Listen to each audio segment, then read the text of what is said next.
All right, welcome everyone. We're going to start the session now. Let's go through the slides very quickly, and we'll have a very interesting session planned out for you today. Next slide, please. So today we'll start talking about exits. This is a topic that's not very often talked about. A lot of words have been said about every part of the startup journey, but very little has been said about exits. A part of this has to do with the fact that our markets are so young. There isn't much that has happened in our markets. We are a very, very, very young ecosystem. However, we do believe that there is a conversation around exits that needs to go mainstream. And this is our attempt to get the word out. Very quickly, from an investor perspective, exits are our karma, right? This is what we strive to achieve. But I'm not here to talk about investors. We are going to keep this very founder focused. We want to get some thoughts out to you guys as founders and as you start thinking about building. And we'll have two exceptional founders who've been there, done that, talk about their experiences and their learnings. Before we start, some housekeeping basics. Just one sec. Okay, some housekeeping basics. We are recording the session. So if you do have any technical issues, please log back in. You are free to ask questions through the Q&A button that you'll see at the bottom of your panel. And please do share your feedback. Very important for us as we continue to do this work going forward. We'll have a survey at the end of the event. Please do share your feedback. Next slide, please. Okay, before we dive into this, let me introduce our panelists. I'm your host and moderator. I've been doing investing for about 10 years now, starting out doing growth equity investing, and then have spent nearly 5 years now with Vertex. Meet Vinod. Vinod is the Chief Growth Officer of Cisco's contact center business. In this role, Vinod leads all go-to-market activities for the business unit, including strategic communications, marketing, partner, and sales enablement. Vinod was the founder of CloudCherry as a customer experience management platform, which was acquired by Cisco in November 2019. Prior to that, he spent 7 years at C as a first officer before running global sales at Market Simplified. Based in the Bay Area, Vinod enjoys cricket and expanding his library of leadership and PG Woodhouse books. Vinod, welcome. T is our other panelists. T Fuad enjoys building companies and has successfully launched and sold 3 startups. T's first startup was WUF Networks, an Internet of Things software company in Silicon Valley. Yahoo acquired WUF's network in 2005. He later founded Travelmob in Singapore, an online marketplace for vacation rentals. HomeAway, which is now a part of Expedia, acquired Travelmob in 2013. In 2016, T founded Spacemob, a co-working operator in Singapore. Spacemob was acquired by WeWork in 2017, and T was appointed as the managing director of WeWork Southeast Asia and Korea. In between founding these startups, T was the managing director for Skype Asia Pacific, where he led and launched the partnership with KDDI to make Skype available in Japan. Prior to Skype, T was responsible for all business aspects of Yahoo's mobile division across Southeast Asia. T graduated from University of Texas at Austin with a BBA in MIS. Welcome, T and Vinod.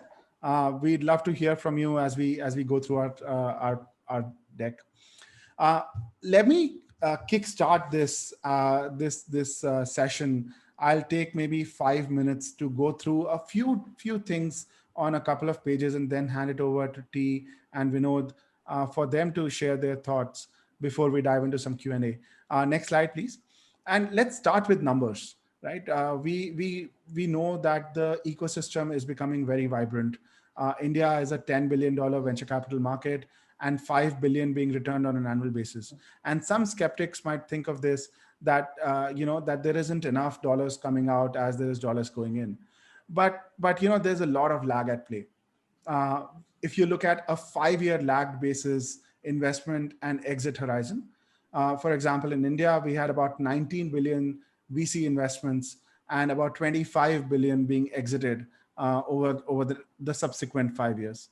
And what that tells us is that actually the exit ecosystem is getting there.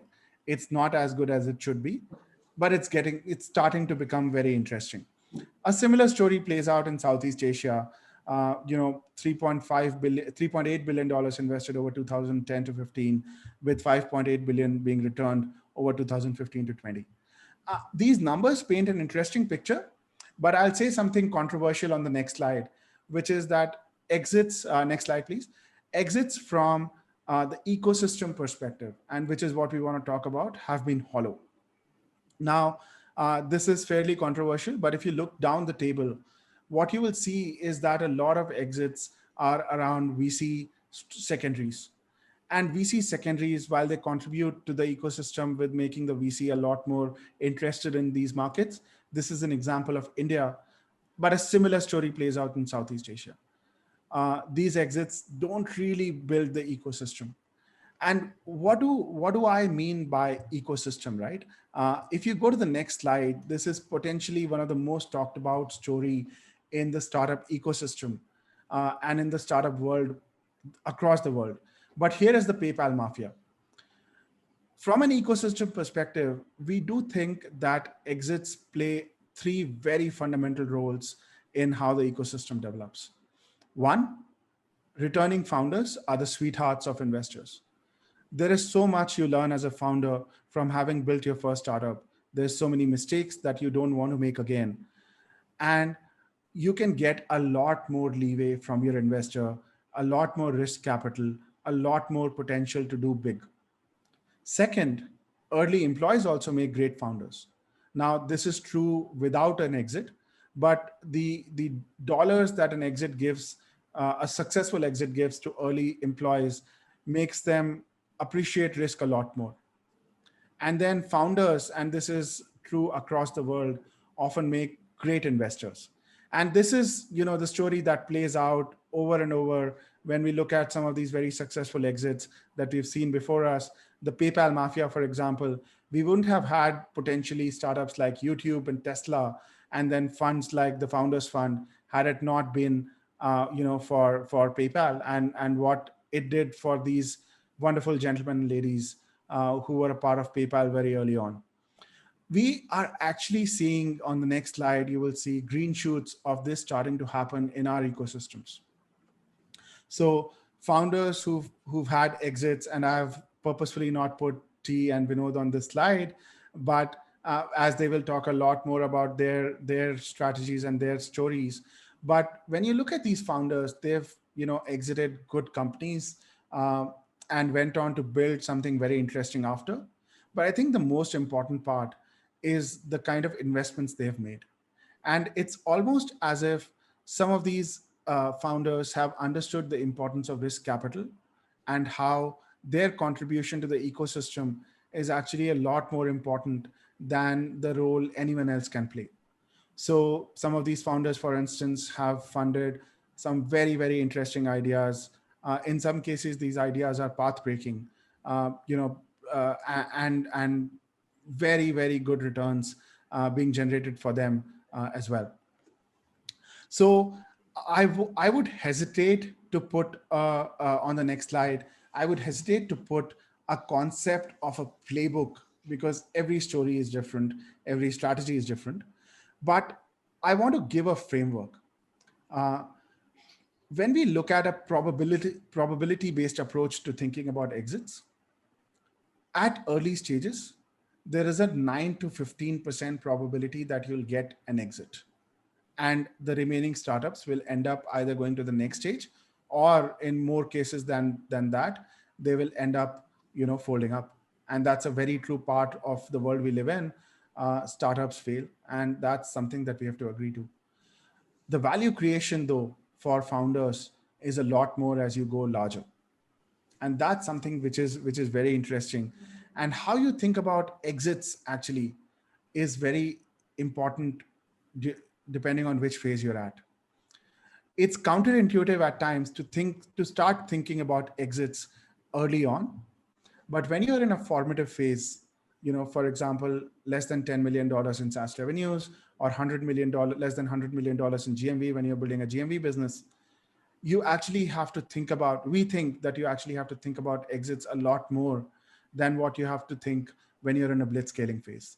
And it's a little more counterintuitive for a lot of people, because when you're early on, you're actually vulnerable.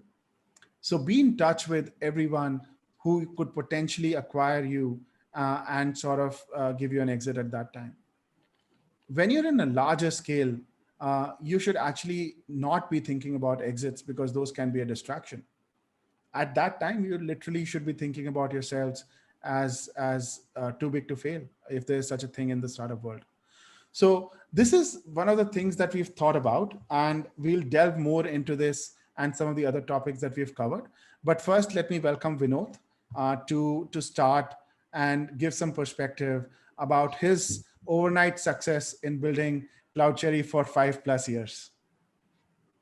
Yeah, the Vinod, failures over to went you. on for many years and the success happened overnight. That's exactly what happened. So, awesome. So good to be here. I'm going to take probably the next 8 odd minutes to just talk about my journey. So when I thought about exits, nobody knows when you start that you're going to exit. So you do a series of seemingly unconnected things and they end up in the outcome that they do. So I want to talk about my own journey in a chronological perspective, and highlight the things that I believed I built that were insanely valuable, that ultimately yielded the exit that it did. So in 2014, when we started, really the focus was team and culture. I personally hired every single person. I may get the gelatin for saying this, but I know the first 20 founders of my next startup, if I ever choose to do one. I know the first 20 people by name, and the number is larger, but what I'm trying to say is the first 5 or 6 people who came into the startup were with us till the exit. I'm the dev team, at least some leadership level, we had some people come in and go out, but the core development team that built the product stayed with us through the entire journey. And the idea really was, the entire obsession was on trying to build the right product. So first year, if we had an additional gain, which was by great coincidence, we ended up building a product which was built for a very large market and adjacent to tech stacks. And I'll tell you why that was incredibly important for us. But really, if I had to take away year one with one medal on my chest, it would be incredible team and insane culture. In fact, we put our cultural pillars not when we started the company. Around a year, when we were a year old, we asked our team, what's our culture? Now that we've been together for the better part of 12 months, what do you think our culture is? And then we did this whole exercise over the whole day. And then we put up on the wall what we believed our culture was. So it was organic, right? Not something we put up on the wall and asked people to conform. So that was the first thing we built in the first year. The next year, really, it was around standing apart with really product and underlying technology. Wherever we went, we really showcased the value of what the product did. We focused on customer love. We knew every single customer of ours, what they did, what they wanted. We sold every deal ourselves. We serviced every deal ourselves. And in a space which was heavy on professional services and bespoke work, we tried to build a product that worked for self-serve, which basically was click, configure, and deploy. And at the same time, we did partner and ally with people in the space that we believe were valuable for us. We joined the Microsoft Accelerator, had GTM help from them, got investment from Cisco, partnered with Capillary in India, and we basically looked at spaces that were adjacent to us, companies that operated in those adjacent spaces, wherein we bought something that was so uniquely valuable that their teams would be incentivized to sell us. Now, this does not apply to every business, but for us, it did.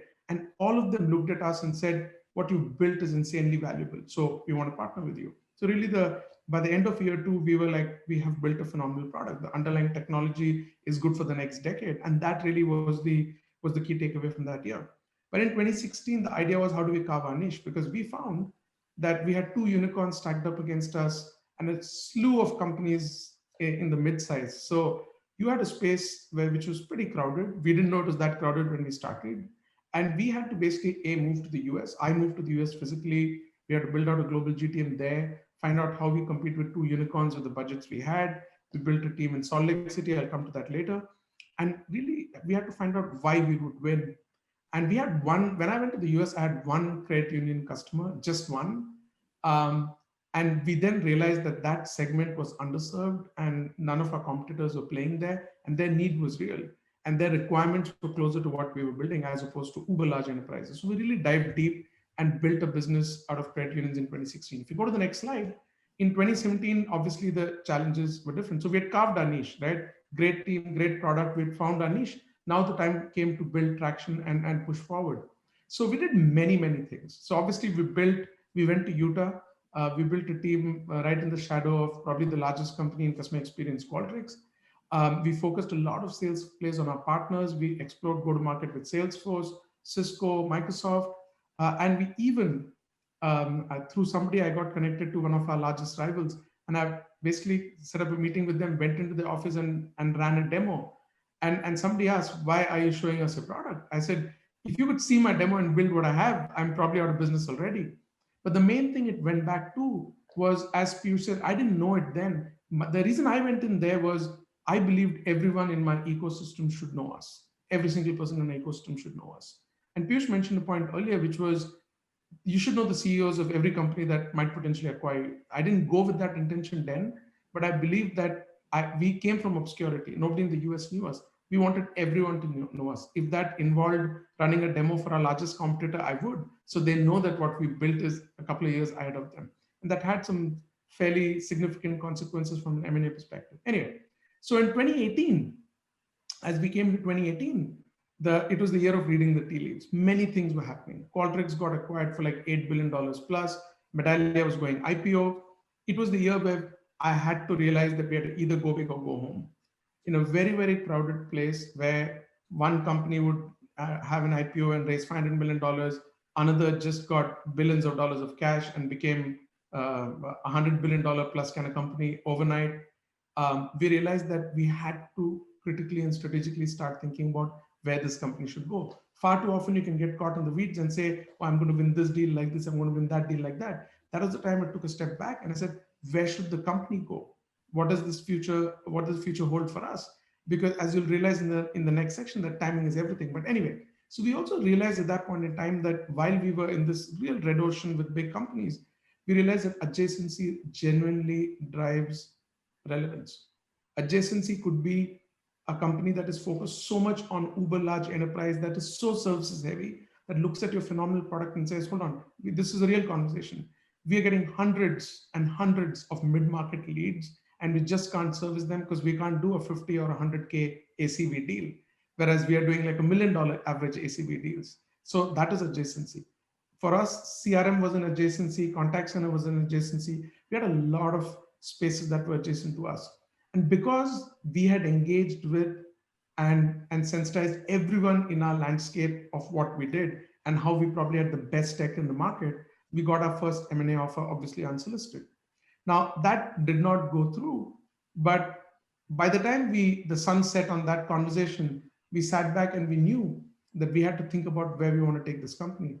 And really in 2019, early as I emerged on the other side of the year-end break, I knew that the right outcome for me and the company, when our value was high, our perception was great, our growth rates were excellent, was this is the time to maximize on value for everybody.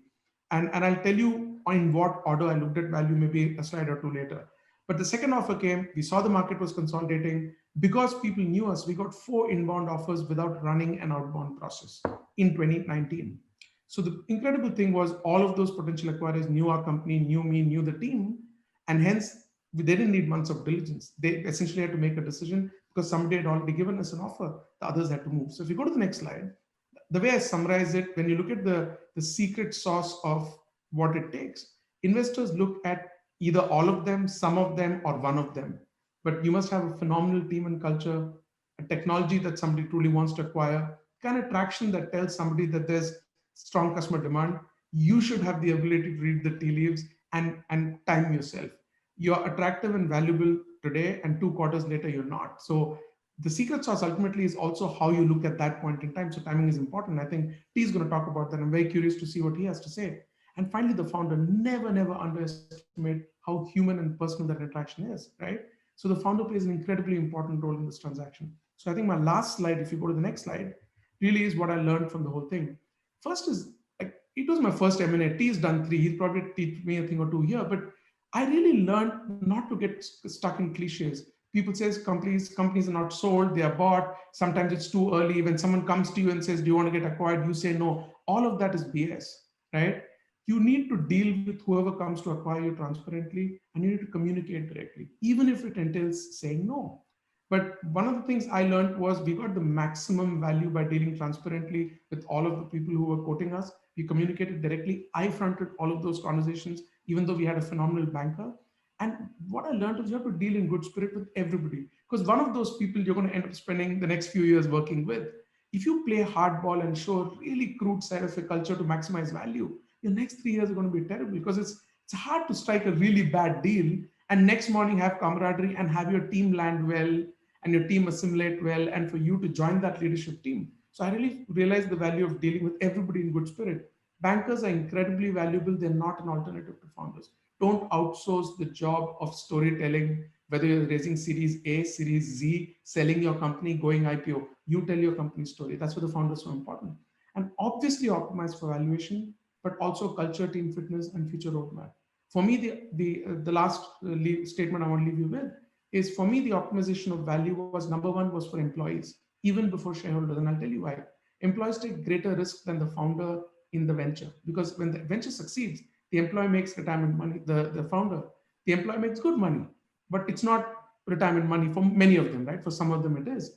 But if it fails, both of you end up without money. So upside is unlimited for the founder, but downside is actually significant for the employee. So always optimize for your employees first, even if it's an acqui-hire. Are they getting the right placement and position? For me, the ROI they got, the retention packages they got, super important. Next was shareholders. People have invested in you. Vertex invested in us, trusting me, the vision. It is very important for you to deliver that shareholder return. The third is the company itself. Is this the right place for your company? I'm still building CloudCherry. I'm building new products at CloudCherry at Cisco, and I'm truly enjoying it. And finally, yourself. If all three constituents I mentioned are happy, you probably had a nice outcome for yourself too. So that's really my summary of looking out for an exit, and I'll hand it back over to you, Piyush. My apologies. Thank you, Vinod. Thank you very much. This is a very interesting story. Needs a few more drinks and a much more relaxed setting to get more details out of. But thank you for sharing the most important highlights. We'll now go to T, actually, who will sort of take us through his journey and cover the topic of timing, which is, I think, one of the most important topics as we think about exits. T, over to you. Please take us forward. Thank you. Thank you for having me. And we know that was a great story. And I'm a big fan of what you say when you state that you need to build a good team and a good culture to get going. I think in the end, any acquisition, when the company look at you, that is the core of everything that you do. Without a good culture, without a good team, you cannot make the best product. You cannot make the best revenues. So that's your core. If you don't get that right, whatever you do, whether you exit or not, that's not going to happen. So thank you for having me. I'll go through a few of my slides, and I'll take this in hopefully about 8-10 minutes as well. A bit about myself, a bit more. I've been quite lucky. People have said, hey, is there like a secret sauce to getting acquired 3 times? The reality is there's no secret sauce. I am sorry to sort of deflate your bubble there that you guys may have.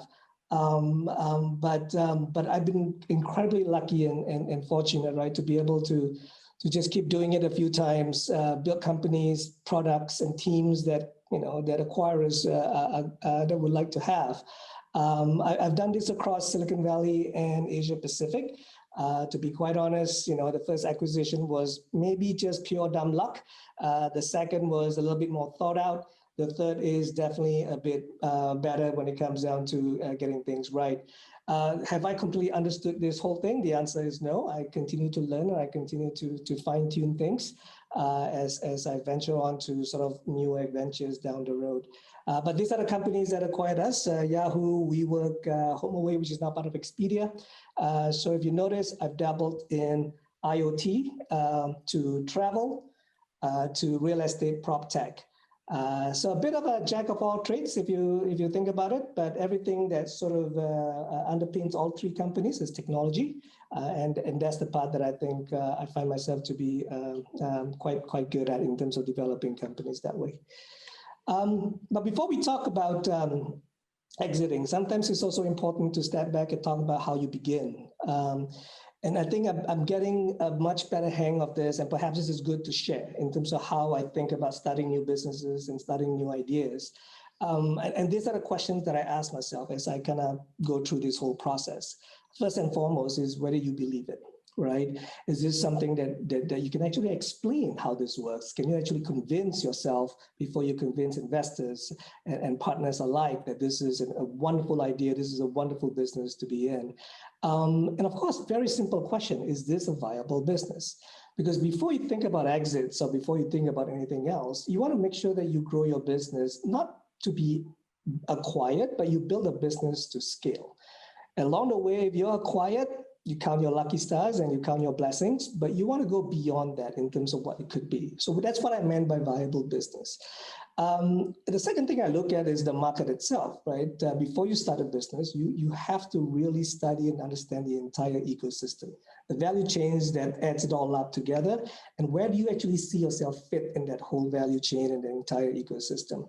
It's easier said than done, and I think this is something that at the back of our minds as entrepreneurs, we do think about it, but do we really think about it is the question, right? Do you actually map it out? Do you actually sit down, in the late wee hours of night, to sort of map out exactly what you're trying to do and what this business is all about? I think it's a good exercise that every entrepreneur should go through. And for me, I'm getting a much better hang of it now in terms of really figuring out where the opportunities are. The third thing is monetizable. Unfortunately, I'm not going to be one of those who is able to recreate another Facebook or Instagram where it takes a while to monetize those things. I like making money. I want to be able to start a business that from the get-go, you have a very simple, clear-cut unit of economics that gets you, revenue generating from the start. So that's me personally, and it could be different from everyone else. But to me, this is somewhat important that I will be able to do something that you can scale from a money perspective. And scalability is the next thing that I looked at. When I say not a cute business, it's not something just restricted to one market. We live here in Singapore, so Singapore itself is a great starting ground. But with 5+ million in population, there's a ceiling in terms of how much you can generate out of Singapore. So are you looking at a lifestyle business, or are you looking for a business that can really scale, right? Either you go broke or you go big. Is it hard to do? It should be. If it's very simple to do, then you shouldn't be in that business. And most likely there'll be a lot more people getting into that business. So it has to be hard to do, right? At all angles, the technology perspective, getting into the market, staying in the market, and so on. And then you stand a chance to win. This may sound completely arrogant, and it does, but why even start a company when you can only be number 2? You start a company when you can be number 1, right? You want to win as much as you can. At least for whatever it's worth, whether you can get there or not, at least your mindset is there, your culture is there, your team spirit is there. If you're not even starting out that you can actually win, then you shouldn't be in this business at all. Exits, since we're talking about exit. Like I said just now, you don't really plan for an exit. And for me, none of my 3 companies that I've started actually have an exit in mind. But have I thought about it? The answer is yes, of course. You thought about where the possible exits are going to be, but you don't work your entire product, your entire go-to-market plan and your strategy towards that exit, because that's going to be disappointing when you don't get it. At the same time, it's not a scalable solution. So it is important to answer those questions. Can you stand on your own? Can you expand beyond this? Does this business take you to another vertical, another extension to what it could be? Those are the things that you need to really have an answer for, and hopefully it's yes. And then with that, you've got something going. And that's a real company, that's a real idea, and away you go. From an exit perspective, and this is without going through to all this, experiences that I have. I think like Piyush said, if you got hold of me, you buy me a drink, I'll tell you the whole story. But for the time being, this is sort of a summarized version of it. And it may not apply to everyone, like Vinod say, right? I think Vinod has a very clear-cut story of his. Mine is somewhat similar, but there's also 30-40% that's kind of unique on its own as well. But for my experiences, these are the 3 things that I experienced in the 3 acquisitions that I went through. Typically, a company will look into investing into the region that I partake in, that I operate on, and at the same time taking out a threat. Right? They know they're coming in. They know that there's a couple of local players or regional players that are there, and it's an opportunity for them to kind of start. without having to invest from the ground up. So typically, they want to double down in that region. They put aside X amount of money in terms of how much they want to invest into that region. If the math kind of makes sense, if the timing and everything else makes sense from a culture fit perspective, technology fit perspective, then this is an acquisition that potentially can be set up from a timing perspective. An acquirer may look at you from a local offering perspective. My first company, Wolf, it wasn't a really local offering. It was just a product technology that's ahead of its time. Wolf was founded, before YouTube, before there was even 3G network. I'm really showing my age now. But we're really just ability to sort of connect different devices together through internet and through 2.5G network when YouTube and everything else was not even around yet. Yahoo, when they looked at us, they really liked this technology. It's something that they haven't developed on their own. They are investing big into mobile. They have a big music arm that they already have. They were the biggest internet radio for the long time called Yahoo Launchcast. And they wanted this product. Right, so they were looking at the technology that we built ahead of its time. To be quite honest, as founders of that company, my business partner and I have no idea how to monetize that product. It's a geeky product that we're all trying to figure out how to stream music and video from one device to another. But we built it right. In the end, we built something called a personal network, which in today's term is called the cloud. I will not take the credit for developing the cloud, because that's basically what the internet is all about. But we built that ahead of its time. We do not know what to do about it, but we solved a particular problem. So that got us acquired. That's why I say it's a bit of a luck. But we've actually built technology that somebody won, right? So that's an interesting acquisition story that really associated to that first acquisition. The other two acquisitions that I have has a component of acqui-hire to it, right? And because they're coming into the region, they see how fast we developed our solutions and our services. And this is a way for them to take a bit of a shortcut, right? The acquirer to really just get things going fast and quick for the region that we apply. So we work, for example, when they acquired Spacemob, we were the 45th co-working player in Singapore. Not even Southeast Asia, yeah? This is 45th player in Singapore. So why didn't they buy the other 44 players? They did talk to a lot of them, but in the end, it's about how fast the team moved. We are one of the only few co-working players that develop technology from the ground up, right? Allowing our mobile app to talk to the electronic locks, allowing our calendar system to be in sync, everything just built seamlessly. It's something that they've never seen before. In fact, when they acquired us, we doubled down on the technology team. The lady who runs our technology team for WeWork, her name is Beverly. She built an extending global product, not just for the region that we're in, but they built a global product for WeWork.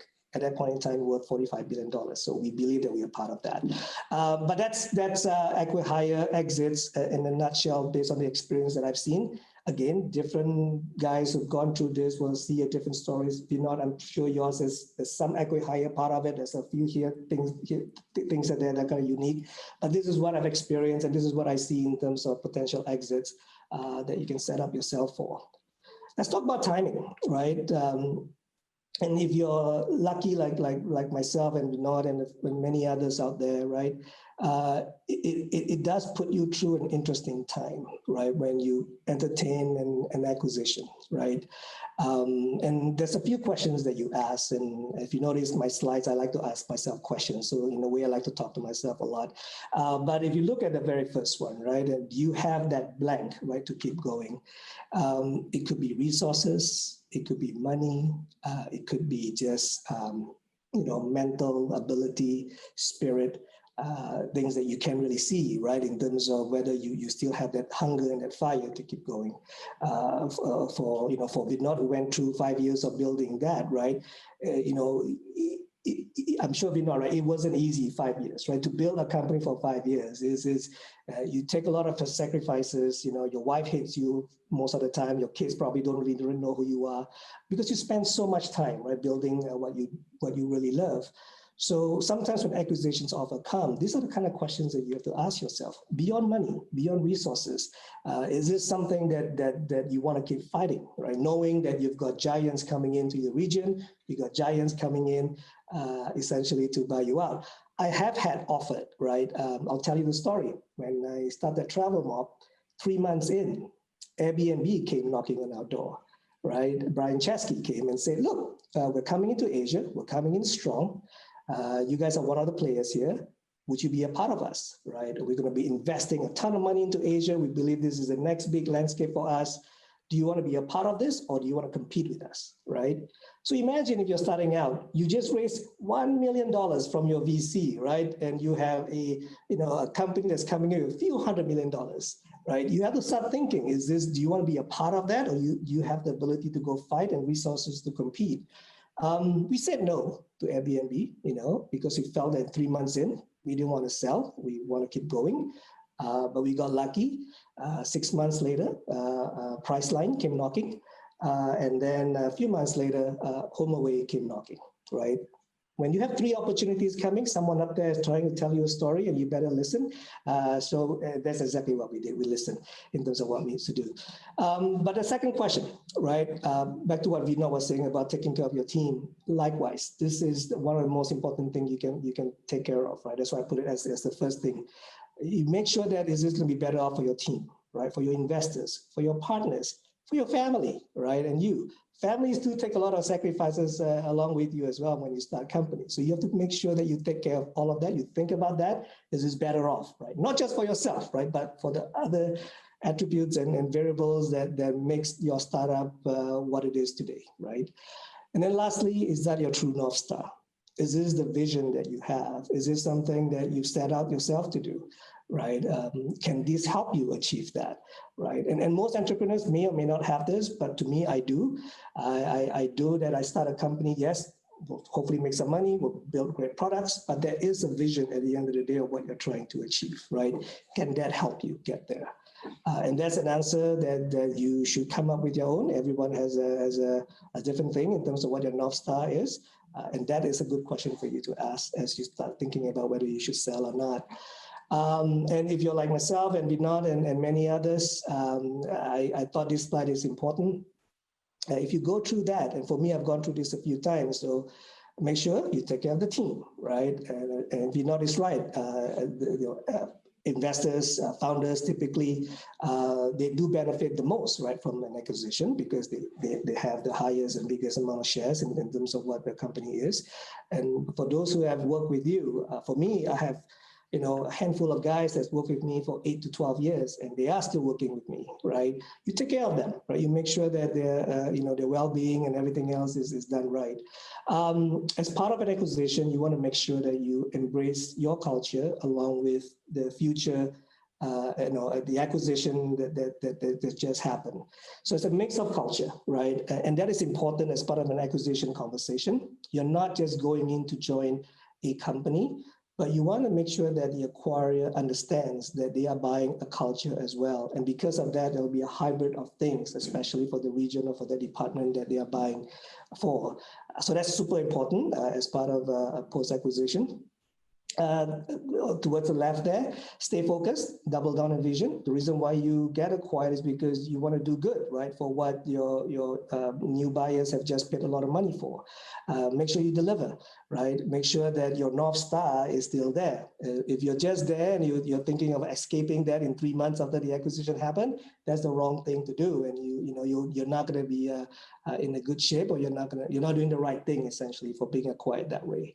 And last but not least, stay humble, right? And if you can, pay it forward, right? Make sure you help other entrepreneurs out. Remember back in the days when you needed help and you wish that guy helped you out.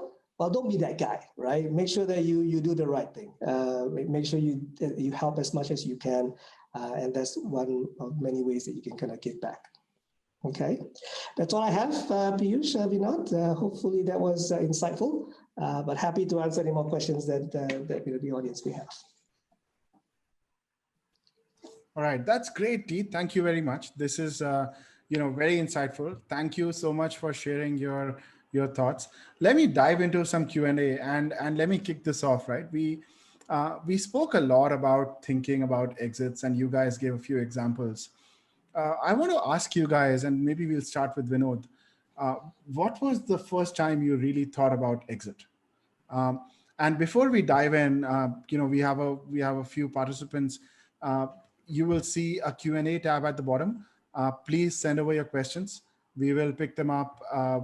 We might merge with some of the questions that we have for our panel already, but please keep the questions coming. We'd like to keep this as interactive as possible.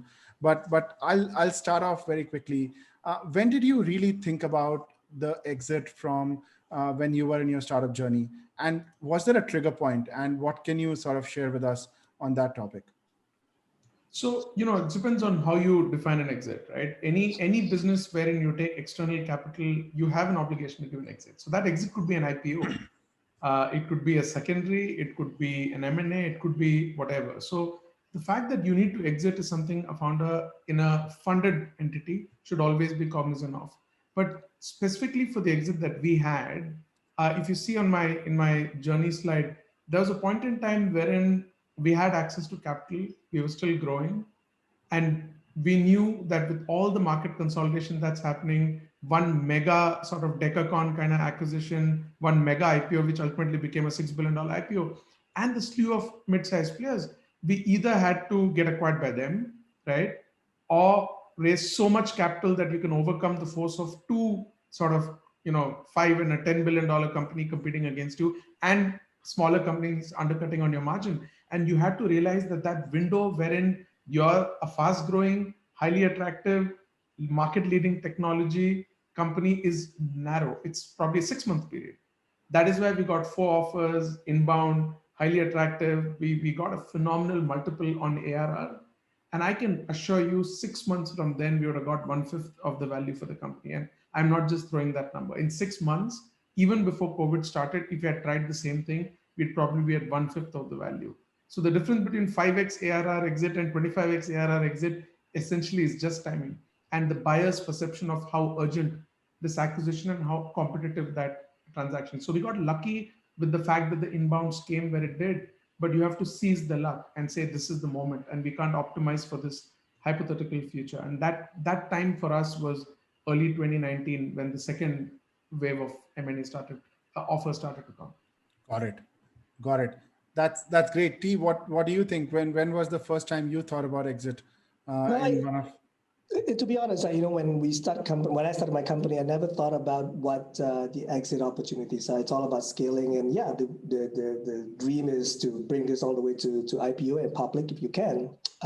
But along the way, like what Vinod says, I think not too many words perhaps, is sometimes the macroeconomics help drive some of the situations you're in, right?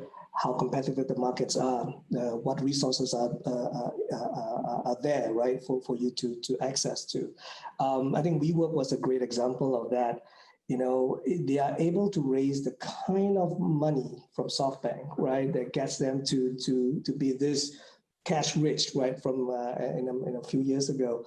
And able to sort of come in and pressure, right, in terms of, hey, we're here, you probably have money to build XYZ. We have enough money to basically build 10 times of the XYZ, right?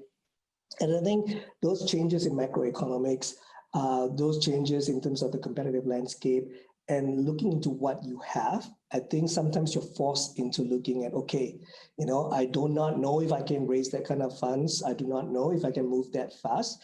And at the end of the day, I don't want to be in a situation where you're going to be dwindling and you're sort of the last one, you're not one of the last one standing, right?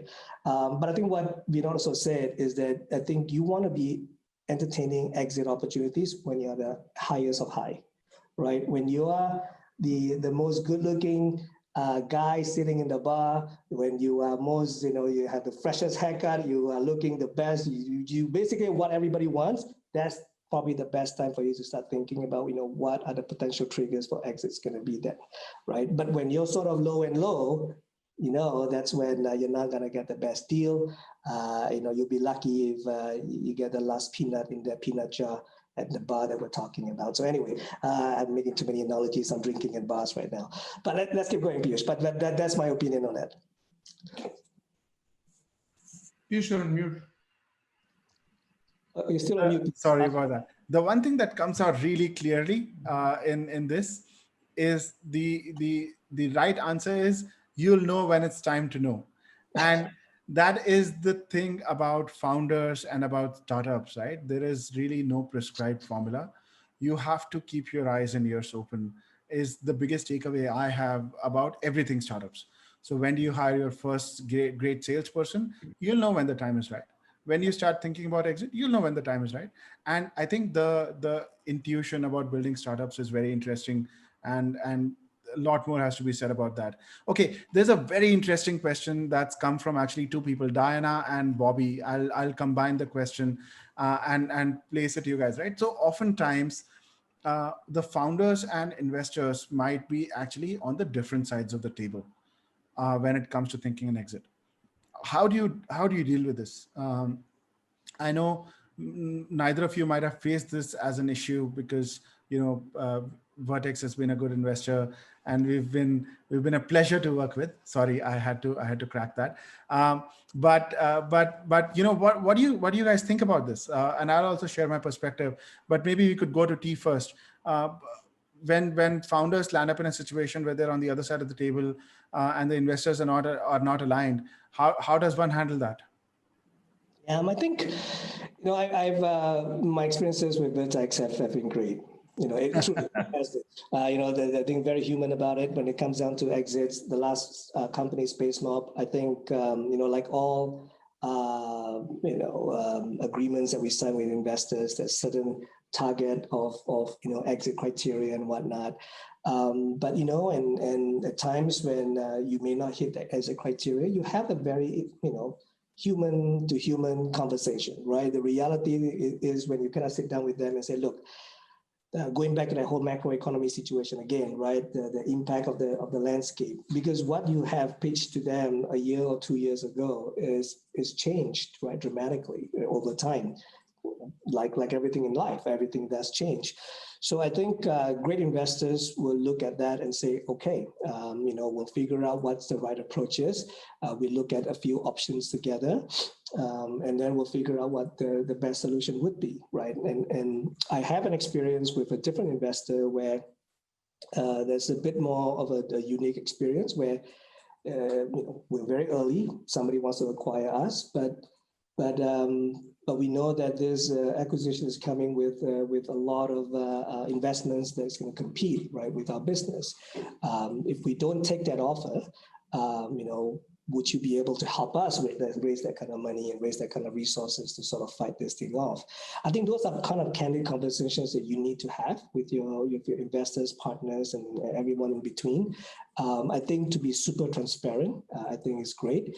And at the end of the day, and hopefully you find an outcome that everybody is supportive of. So I've been quite lucky in my last 3 companies that were acquired. I think we came to a similar conclusion, not 100% perfect, aligned, but it became a clear, easy decision to make, when it comes down to that.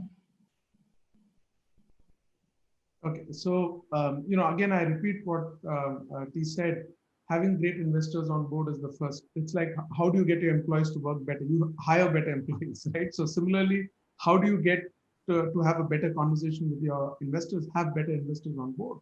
So when you have an investor like Vertex who built companies, who's seen companies through ups and downs, and you hear that firsthand from other founders, you may be in a position where you have that term sheet and you have a term sheet with a little more money on it, right? And you'll say, wow, my company is going to be $100 million company. So let me get that term sheet without realizing what you're signing up for. So I think first, if the right founder and the right investor are there, 90% of problems are solved. 90, I don't say 100, but 90 are solved. And I think T alluded to that. Know that the paperwork you sign will have a lot of clauses and provisions, okay? So the paperwork is not what determines what happens at the exit. If you're able to, as T said, have that conversation. If you've taken your investor along, you've not treated the investor like an outsider who you've not told what's really happening. If you're selling to your investor after the investment is done, there's a problem, right? So once you're allowed to sell and promise the sun, moon, and sky till you raise the money, then you have to take them along like a team member. The reason I say that is, at some point in time, let's say the investor wanted 5x returns, you're at 1.5 or 2x, but there's an exit opportunity. If they see that this is right, you've given them all the right information, and this is the logical conclusion, and the founders don't have gas in the tank for any of the reasons that T had mentioned in one slide, the investors would say, you know what, this is the time we can maximize the ROI, right? This won't get better with time. This gets worse with time. So having an honest conversation, taking investors along, having the right investors on board to begin with, right, will ensure that when the founders believe it's time to quit, the investors know that without the founders' drive and passion, this company can't be built any further. If you are so dispensable that someone can pull out a paper and say, okay, you can still leave and your unvested shares are ours, that probably meant you were not indispensable to the company's future, right? That's an entirely different conversation. Great investor, have a candid conversation, take them along. So when you go and have that human conversation that we spoke of, you will more often than not get the answer you seek, basically. Excellent. I'll also give an investor perspective on this, right? And having seen both growth and venture, it's actually a very straightforward thing in venture. You are very well aligned with the founder and the early team, and you know, when a founder knows that, when a founder comes to you with a value prop or with a proposition, especially around exit, more often than not, an investor would be aligned. And when they're not, it's usually going to be at a much later stage, when the company is at a growth stage, and you know, the founder wants to exit for whatever reason. There are very different conversations to be had at that time. But the alignment for an investor with the founder, especially if you're going to be, you know, if you've been in the ecosystem and you're sort of going to be a long-term investor, has to be paramount. Okay, let me go back to one of the questions I had for you guys. You know, a lot of exits, especially in a market like this, where there's venture capital, but capital is chasing better quality startups. A lot of exits end up being very acqui-hire oriented, where there is really not much value creation for either the founder or the team. How should founders think about this? It could be a heartbreak. It could be not a very good outcome. They've poured in 5 to 7 years of their effort in building a company which is sort of going to get acqui-hired. How should founders think about this, and how should they reconcile to this? And maybe we'll start with Vinod. So if you're in an acqui-hire conversation, it probably means that your company's reached that point in time, right? So let's assume that is the case. Otherwise, we can go back to whether you can maximize that. Let's assume that's the only option available to you. Founder value creation only exists when your company is growing and does all the things it does. So when it comes to acqui-hire, you have to put T and I actually had the same priority stack rank. Team, right? These folks have believed you with their lives, could have worked with any company. If they're in an early stage startup with a third-time founder like me, they're probably like top of the crop people, right? They could go to any large company and be like the top 1% employee if they wanted. So you have to optimize for them, which means you need to find a place where your company's vision can continue forward, the North Star conversation, right?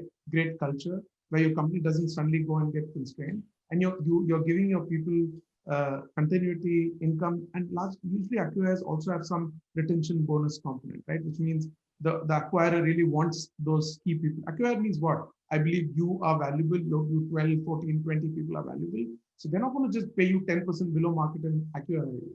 They're going to give you a good salary, they're going to retain you, give you a retention bonus. So optimize for that and forget founder value creation, because if it fails, it's your problem. If it succeeds, it's everyone's contribution, right? And founder value value creation is actually the wrong question to ask when your company is facing that sort of scenario. Yeah. I think just to add, I concur with what Vinod has said. I think based on my experience with acqui-hire, it's not just always a pure acqui-hire sort of model. It's always a bit of a hybrid, right? So for me, we work in Spacemob. Yes, we were the 45th player. We have a small team with the smallest amount of locations compared to the other 44 players. But most part, it was led by an acqui-hire. But at the end of the day, look, the team that was running Spacemob was taking on leadership positions at WeWork for Southeast Asia and Korea, right? And we all have value creation to be had. The vision is still there, right? To expand as fast as possible as we can across these regions, and to come up with interesting new business models that we can apply to what co-working space, which is somewhat kind of the same, right? Throughout all the different brands out there. So I think what Vinod said is correct. It is about making sure that as part of that whole acquisition process, you take care of the team, making sure that they're paid much better now in terms of what you could afford them during the startup days, right? That at least is at the bare minimum. Making sure that their stock options, their equity, is accelerated. Whatever you can do, double down on that. Part of the whole entire acquisition discussions, make sure you take care of that first. And I think as part of that whole process is, and this is important conversations to have with your team as well, right? It is important to stick together as a team, right? Because when you're being hired into a much bigger organization, there's matrix organization, there's different things that you have to kind of worry about or at least deal with. You want to make sure that the team stays together, and as long as that structure retains that way, there is still some value creation. It may not be the same as what your startup North Star is supposed to be, but within that department, within that region, that value creation still maintains, right? And if you get the upside of a better pay, better retention package, and everything else in between, I think it's a good win-win situation for everyone. Can I speed answer a couple of questions I see there, which I'm pitching? Yes, please. Go for it. There's one question on strategic investors. See, we raised money from Cisco, got acquired from Cisco. And the reason I picked that question is there are good strategic investors, bad ones, right? Bad ones will ask you for a right of first refusal, restrictive clauses, bad for you. Good strategic investors, any large tech company like Cisco, will invest on terms that do not impede your growth or your exit options, in fact, accelerates it. The difference could be between having a right of first refusal versus having a right of first negotiation on your exit, right? Which gives you another viable alternative to exit. So if you pick the right strategic investor, it can actually help you with go-to-market. Forget the acquisition. That's completely coincidental, right? It'll actually give you a phenomenal validation in the market, a great go-to-market channel. If you can get yourself on the price list of a top 5, top 10 tech firm, like Cisco has 23,000 salespeople. If you're a Cisco industry company, you're a solutions plus product, let's say at Cisco, suddenly 23,000 salespeople can just add you to a deal and sell you. And you're a startup which has 6 salespeople, So strategic investors can be very valuable if you pick them well. So that was just my answer to that. I wanted to make sure we don't miss it. I was actually going to bring it to you, Vinod, especially because you really went through this. So I was actually going to bring it to you. Yeah, and that's very important. It's a very fair point. There's a question from Daryl, and I'll combine Puyan's question to that. How do you think about IPO? Because in a lot of textbooks, we will read that IPO is the best exit option. Is IPO the only thing that you should be thinking about when you start building a company? Are you always building towards that end goal or not? And there are other factors at play. T, maybe we'll go with you first. Yeah, no, that's a good question. I saw that as well. To be honest, I think it's all depends on the type of business that you're starting, right? I think whether IPO is an exit that you kind of dream about or whatnot, but I think what's important is to think much bigger than what you could have originally imagined, right? I can tell you that over time, as I get a bit older, wiser, starting in another business, you think about something that that leaves some sort of legacy, perhaps, right? There's something a little larger, and something that has a much bigger vision in terms of helping society as a whole, in terms of level up, right? Whatever that could be, right? I am working on my stealth startup right now, my number 4, and I've gone through those questions that I posted just on my slides in terms of what I sort of qualify the next business or the next idea that I had. But for me, I think maybe another question that I did ask myself was, is there something bigger? Is there something that you can kind of help create and do, right, to level up a certain thing that you believe in, right? I think exits and IPOs, to be honest, I think if I can provide an advice or what I've gone through, it's good to have that at the back of your mind, but it's not something that I think you should be building a company towards, right? I know it sounds really shallow in that particular sense, but I think if you think deeper about that, the IPO and exits are going to be a part of that story anyway, right? So you want to think about something beyond that. And if you are able to achieve something then you're building something much greater than what yourself can actually do. So great. Vinod? My perspective is trust in God, but lock your car. So build for an IPO, but keep your exit options open. The reason I say that is when you think short term, it shows in your product, it shows in the founder's pitch, it shows in the transactional nature of your engagements, it shows in the kind of people you hire, right? If you were building a product for a year, how much investment would you put in the architecture? Very little. You want to build front-end features, right? More than the architecture. If you're building something for a decade, you'll really invest in the architecture because you know that's the foundation in which it's built. And a good acquirer knows the difference between 1 and second. So the point is always build for the long term for an IPO, right? You should think long term, think legacy, think what if 30 years from now I still want to run this company. All that is the way you should build it, but be pragmatic. Do all the things that you need to do because at some point in time, you have to put your quest for greatness slightly behind the fact that your employees have bills to pay. Your investors probably also need their money back. So yeah, trust in God, but lock your car. That's really my I like that. That's very nice. Yeah, that's awesome. So there are a couple of questions, and I'll sort of merge them again. For example, Sanjay wants to ask about selling your IP only, and I want to combine this with the idea of founder fatigue and a team fatigue, right? You've been building something for a while and things are not going the direction you wanted to go into. Are there options that you should just start thinking about, calling it a day, especially with investors on your cap table? How would you guide founders on that front? And maybe Vinod can go first. I've seen all sorts of these things happen. So I've seen the case of a founder of a very fast growing, incredibly smart founder at 30 million ARR says, I'm not the right guy, moves on. I, as a professional CEO, gets to advisory role, moves on. That's about founder fatigue. But to answer that specific question of IP sale, there are, in large, fast growing markets with a lot of potential acquirers, we once got an offer, I didn't even mention it in my deck, which was as soon as we moved to Salt Lake, somebody came and said, love your product, love your architecture. This is gold-plated stuff. If you want, you can hand over the keys to us and leave, right? But most acquisitions, to be honest, expect the team to be there, right? Because the product needs the team to make it succeed. Sure. That said, and also it depends on whether yours is a business process product or core IP product. If you've built literally an alchemist product, right, and people see it, they want to buy that IP.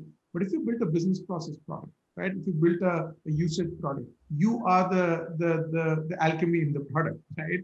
You're the one who converts that product into business. Then they want you to stay, right? So it depends on the business you're in.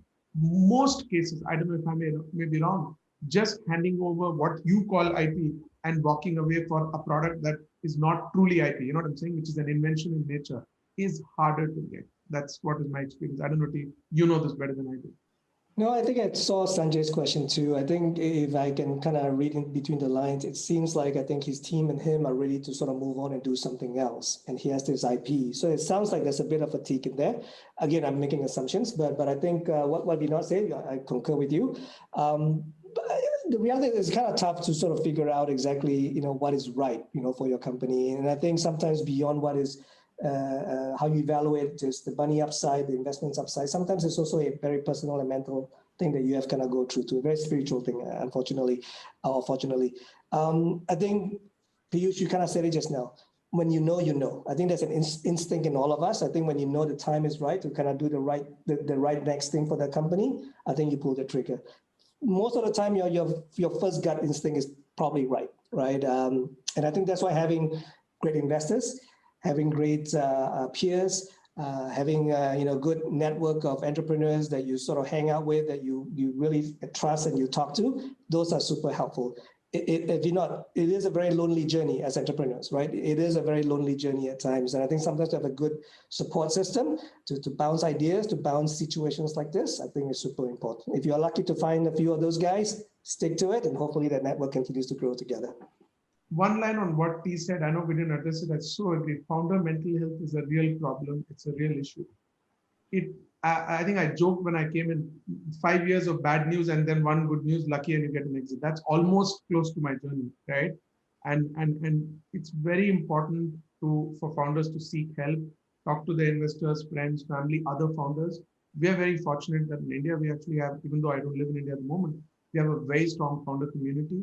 and we actually share, we learn, and we, to be honest, sometimes I call people and say, this is the worst day of my life.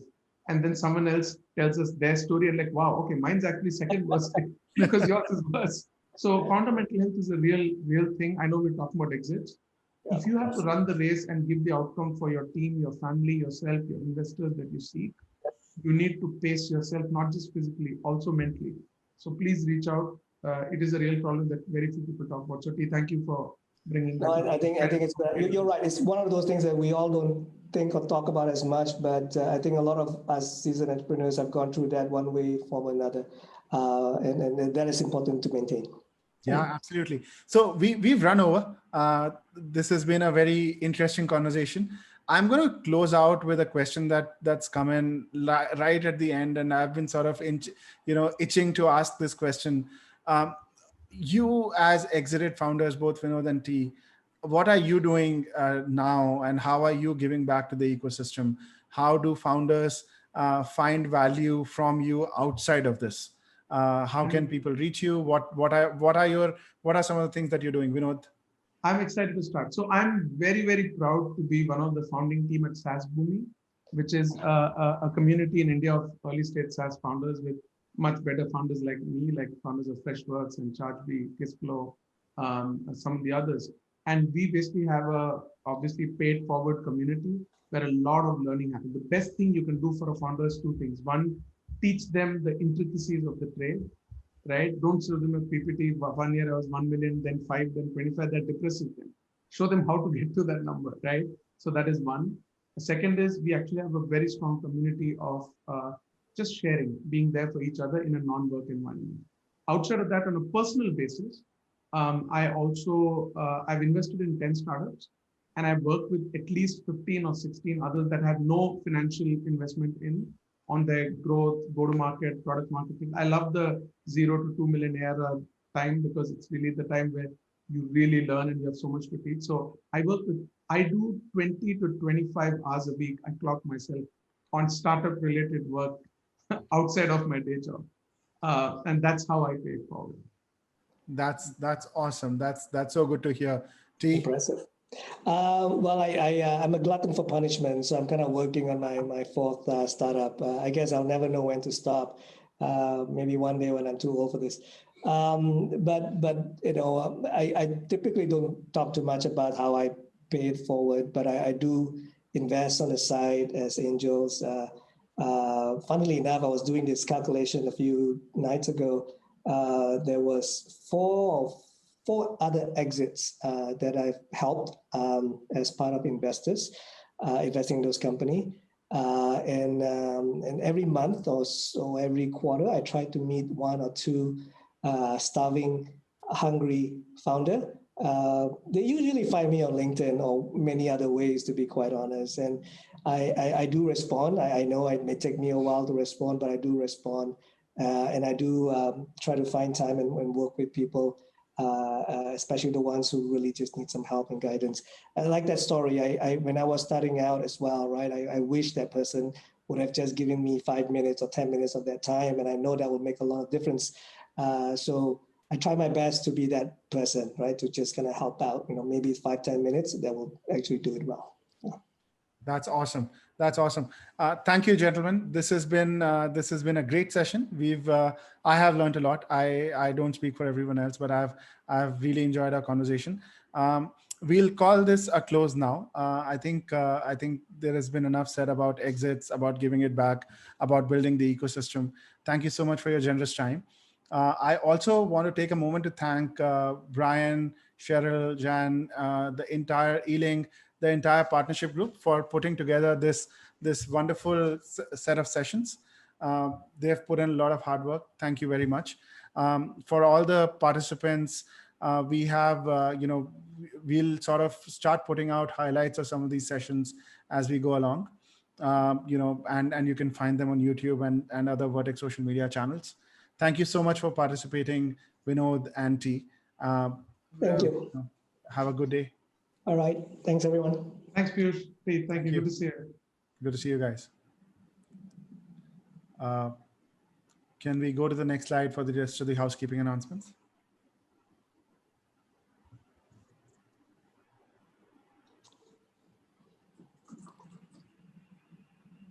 Okay, great. So we are looks like we're done. This has been a great set of sessions. Thank you, everyone. Thank you for attending. Thanks, Piyush. Keep in touch with you guys. Bye-bye. Ciao, ciao. Thanks, Piyush. Bye. Thanks, Dee. See you. Thanks for Thanks, Vinod. Bye-bye. See ya.